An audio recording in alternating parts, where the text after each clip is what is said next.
बस वही कर लेना, आपका हो जाएगा, काम हो जाएगा, आपका सिलेक्शन हो जाएगा। आपके 38, 39, 40 तक क्वेश्चन सही हो जाएंगे। जय हिंद दोस्तों, दिस इज सब इंस्पेक्टर रश्मि। कैसे हो आप सभी लोग? उम्मीद करती हूँ बहुत अच्छे होंगे और अपनी तैयारी भी बहुत अच्छे से कर रहे होंगे। आज हम लोग हिंदी के बारे में बात करेंगे कि हिंदी की तैयारी आपको कैसे करनी चाहिए, आपको कौन से यूट्यूब चैनल्स हैं जिनसे आप हिंदी की तैयारी कर सकते हैं फ्री ऑफ कॉस्ट, और मैंने तैयारी कहाँ से की थी, कौन सी बुक से आप कर सकते हैं।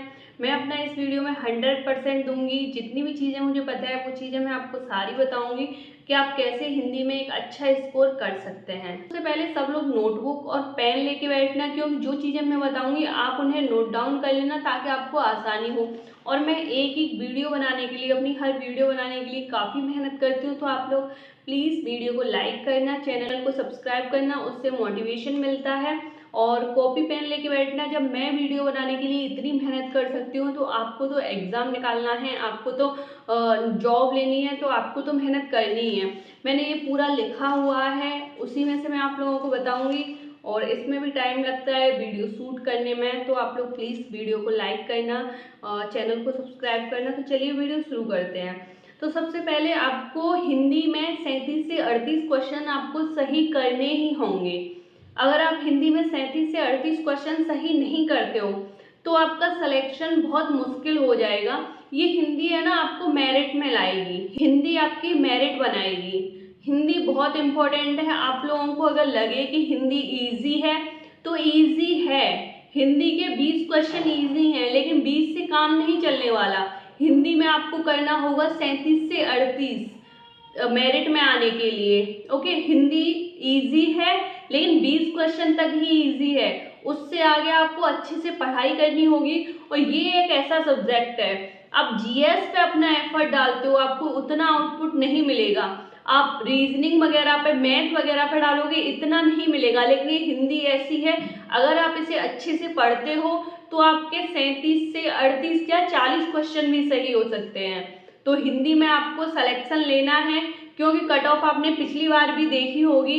लड़कियों की 296 गई थी लगभग और लड़कों की 317 गई थी। मतलब लड़कियों के लिए 120 क्वेश्चन अप्रॉक्स और लड़कों के लिए 130 क्वेश्चन हम ले सकते हैं। इतनी तो पिछली बार गई थी, तो इस बार तो उससे ज़्यादा जाएगी। तो आपको हिंदी बहुत अच्छे से करनी होगी अपना सिलेक्शन श्योर करने के लिए।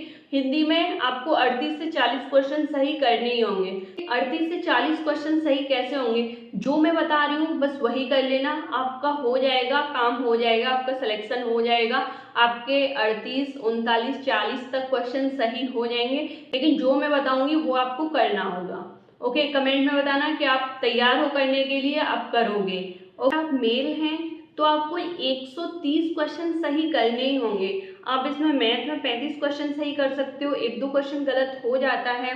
जीएस का भी आ जाता है, रीजनिंग का भी आ जाता है। इसी तरह से रीजनिंग को भी आप हल्के में मत लेना, तो रीजनिंग में भी आप 35 क्वेश्चन सही करिए। जीएस में आपको 30 क्वेश्चन सही करने होंगे। इसी तरह से हिंदी में आपको 35 क्वेश्चन सही करने होंगे। तो ये सारे जोड़ के बन रहे हैं 135 क्वेश्चन।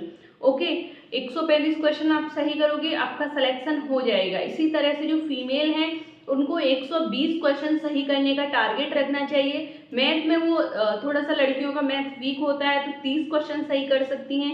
रीजनिंग में 35 क्वेश्चन और जीएस में 25 क्वेश्चन सही कर सकती हैं और हिंदी में 35 क्वेश्चन। तो इस तरह से उनके 125 क्वेश्चन बन रहे हैं। तो आप इतना इतना स्कोर करिए, इतना इतना टारगेट लेके चलिए। मैं जो स्ट्रेटेजी बताऊंगी उससे आपको हिंदी में 35 से तो ज़्यादा ही आएंगे, 37, 38, 39, 40 तक भी आ सकते हैं। हिंदी को हम डिवाइड करेंगे 4 पार्ट्स में। हिंदी का जो पहला टॉपिक है वो है याद करने वाला। आपको ये हर दिन याद करना पड़ेगा। इसमें है आपका उपसर्ग प्रत्यय, तत्सम तद्भव, पर्यायवाची विलोम शब्द, मुहावरे और लोकोक्ति, वाक्यांशों के लिए एक शब्द और वर्तनी। और जो पिछली बार इनसे क्वेश्चंस आए थे 2017 और 2021 वाले में, वो उपसर्ग प्रत्यय से 2 से 3 क्वेश्चन, तत्सम तद्भव से 2 से 3 क्वेश्चन, पर्यायवाची से 1 से 2 क्वेश्चन और लोकोक्ति और मुहावरे से 2 से 3 क्वेश्चन और एक शब्द 1 क्वेश्चन, लगभग वर्तनी 1 से 2 क्वेश्चन। तो इतने क्वेश्चंस आपके आए 2017 और 2021 वाला पेपर हुआ था उसमें। तो ये आपको हर दिन याद करने हैं, है ना। अभी मैं बताऊंगी कि कौन सी बुक से पढ़ने हैं, कैसे पढ़ने हैं। पहले हम 4 पार्ट्स में इस हिंदी को डिवाइड कर लेते हैं, वो देखते हैं। दूसरा पार्ट है हमारा साहित्य का। साहित्य में आपको रचना और रचनाकार करने हैं, पुरस्कार करने हैं, जैसे ज्ञानपीठ पुरस्कार हो गया, साहित्य अकादमी हो गया, सरस्वती सम्मान हो गया, है ना, ये 4 काल हो गए, भक्ति काल, ये सारी चीजें आपको देखनी हो और इससे आपके 4 से 5 क्वेश्चन आए हुए थे। हमारा तीसरा बोधगम्यता, इसमें हो गया आपका गद्यांश और वाक्य क्रम स्थापन। ओके, नेक्स्ट है हमारा चौथा हो गया व्याकरण, इसमें है संधि, इससे भी आपको गद्यांश से भी 4 से 5 क्वेश्चन देखने को मिलेंगे, वाक्यांश क्रम स्थापन से 2 से 3 क्वेश्चन देखने को मिलेंगे।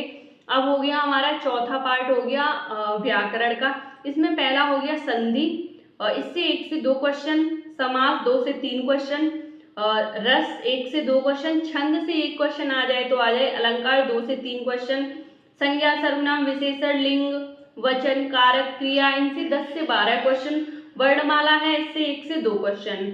ओके, तो इस तरह से हम हिंदी को 4 पार्ट्स में डिवाइड करते हैं। सबसे पहले हम बात करते हैं याद करने वाले का, तो आप ये याद कहाँ से कर सकते हो? आप ये याद कर सकते हो ल्यूसेंट से और आप कर सकते हो आदित्य से, और तीसरी बुक है राजपाल की। तो आप इन तीनों में से कोई भी 2 बुक खरीद लीजिए, आप ल्यूसेंट की तो खरीद ही लीजिए, दूसरी आप आदित्य की खरीद सकते हैं या फिर राजपाल की खरीद सकते हैं। और इन्हें आपको याद करने के लिए तत्सम तद्भव हो गए, उपसर्ग प्रत्यय हो गए, इनके कुछ नियम होते हैं, तो उन्हें आप एक बार बुक से पढ़ लेना, फिर आप खुद ही उन नियम को ना सारे ही क्वेश्चंस पे अप्लाई करके देखना। आपको ऐसा नहीं करना है, इनके लिए आपको कोई क्लासेस नहीं लेनी है, ये आपका याद करने का पोर्शन है, तो आपको ये याद करना है। बुक मैंने आपको बता दी, टीचर की में आपको ज़रूरत नहीं है, ये आपको खुद ही याद करने होंगे। खुद ही ट्रिक बनाइए, खुद ही करिए, कैसे भी करिए, जब तक खुद नहीं करोगे तब तक नहीं होगा। टीचर पढ़ा रहे हैं, आप बस देख रहे हो, उससे नहीं होगा, तो आप इन्हें याद करने की कोशिश करिए खुद ही। आप ल्यूसेंट की ले सकते हैं और आदित्य की ले सकते हैं, या फिर आप ल्यूसेंट की ले सकते हैं और राजपाल की ले सकते हैं। आप कोई भी 2 बुक ले लीजिए और उनसे आप आराम से अपनी प्रैक्टिस करिए। आप याद करने वाले पोर्शन को रोजाना 30 मिनट दीजिए। आप ऐसे भी दे सकते हैं 15 मिनट अब दे दी, 15 मिनट बाद में दे दी, एक बार आप एक दिन में कर लो। आज मुझे उपसर्ग प्रत्यय सारे पढ़ने हैं इस बुक के, बाद में फिर 15 मिनट है उसमें फिर से इन उपसर्ग प्रत्यय को रिवाइज कर लो। तो आपको इस तरह से ये पढ़ने हैं, आधा घंटा आपको इस याद करने वाले पोर्शन को देना है, हर रोज देना है। बूंद बूंद से घड़ा बढ़ता है, तो आपको ये हर रोज याद करोगे तो आपको ये याद हो जाएंगे इजीली। किसी टीचर के बताने से ये आपको याद नहीं होंगे। पर्यायवाची मुझे काफी टफ लगते थे, तो पर्यायवाची भी आपको याद ही करने हैं, विलोम शब्द, ये सारी चीजें। बाकी की चीजें तो बहुत ईजी हैं, आप 1-2 बार बुक में पढ़ोगे हो जाएगा। ओके, लेकिन आपको देना हर रोज आधा घंटा है। नेक्स्ट है हमारा साहित्य, रचना, रचनाकार, पुरस्कार, ये काफी इंपॉर्टेंट हो जाते हैं, यूपीएसआई के एग्जाम में काफी आते हैं और इनसे आपको लगभग 4 से 5 क्वेश्चन देखने के लिए मिलेंगे। इसको भी आपको हर रोज आधा घंटा देना है अप्रोक्स, और आप सेम बुक से जिनसे वो पढ़ रहे हैं उन्हीं बुक से आप ये पढ़िए। साहित्य को लोग बहुत वो लेते हैं कि साहित्य कहाँ से पढ़े। मेरे पास मेरे एक रिलेटिव का फोन आया था कि हमें साहित्य में वो बता दीजिए कि कौन कौन से इम्पोर्टेंट रचनाकार हैं, उन्हें हम पढ़ लें, और आपने कैसे पढ़ा था। तो फिर आप लोग शॉर्टकट के चक्कर में मत पढ़िए। वो मुझसे शॉर्ट में ही पूछना चाह रहे थे कि हमें बता दो कि मतलब जो इम्पोर्टेंट वो रचना है और इम्पोर्टेंट जो कवि हैं, इम्पोर्टेंट पुरस्कार हैं, तो वो हम याद कर लें। तो इम्पोर्टेंट कुछ नहीं होता। उन्होंने पूछा फिर क्या आपने कैसे किया था, तो मैंने बता दिया, मैंने आदित्य से पढ़ा था। तो आदित्य में जितने भी पुरस्कार थे, जितनी भी रचनाएं थी, जितने भी रचनाकार थे, जितनी भी पंक्तियां थी, वो मैंने सारी ही याद की थी, सारी रटी थी। तो आपको भी करना है अगर आपको सिलेक्शन लेना है। जो पुरस्कार थे, साहित्य अकादमी होता है, वो जितनी भी ईयर से स्टार्ट हुआ है उससे लेके 2021 में एग्जाम हुआ था, 2021 तक के सारे ही रटे थे। ज्ञानपीठ हो गया तो वो हिंदी में जिन जिन लोगों को मिला है वो सारे रटे थे हिंदी में। से पहले वो संपूर्ण उसके लिए दिया जाता था, वो सारे, तो सारी चीजें आपको याद करनी है। इसमें टीचर कुछ नहीं करेगा, आप जितना ज्यादा से, कुछ इम्पोर्टेंट नहीं होता, कुछ भी आ जाएगा एग्जाम में। तो आप इम्पोर्टेंट के चक्कर में मत पढ़ना। तो आपको ये भी चीज, साहित्य में बहुत कुछ नहीं है, आपको बस याद करना है। आप रोजाना इसे आधा घंटा दोगे हो जाएगा, छोटा छोटा आप करिए हो जाएगा। आधा घंटा दीजिए। आप रोजाना भले 20 का भी पढ़िए, 20 रचनाएं पढ़िए, लेकिन 20 तुम सोचो 10 दिन बाद कितनी हो जाएंगी, 20 दिन बाद कितनी हो जाएंगी, 1 महीने बाद कितनी हो जाएंगी, 2 महीने बाद कितनी हो जाएंगी। तो इस तरह से आप छोटा छोटा पढ़ते चलिए।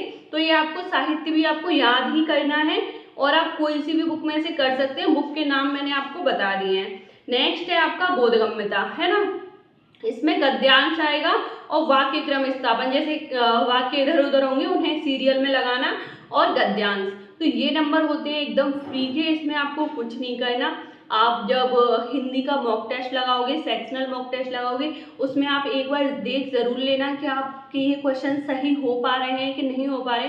क्योंकि बहुत इजी कोई चीज़ होती है तो हम उस पर ध्यान नहीं देते हैं, लेकिन आपको ध्यान देना है कि हाँ, अगर आपके हर बार सही होते हैं तो आपको पढ़ने की ज़रूरत नहीं है, क्योंकि ये फ्री के क्वेश्चन है, फ्री के नंबर हैं। तो आपको ये एक बार मॉक टेस्ट वगैरह में से देख लेना।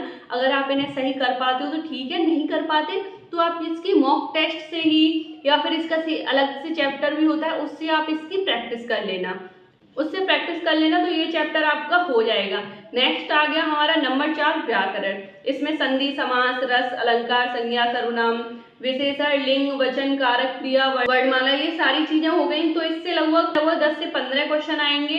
इसको भी आप सेम आधा घंटा दीजिए। इसमें आपको टीचर की जरूरत है, इसमें आपको एटलीस्ट एक बार पढ़ने की जरूरत है कि जैसे संधि के नियम क्या होते हैं, अलंकार के नियम क्या होते हैं, संज्ञा के नियम क्या होते हैं, है ना, सर्वनाम के क्या होते हैं। तो इसे आप टीचर से पढ़ लीजिए।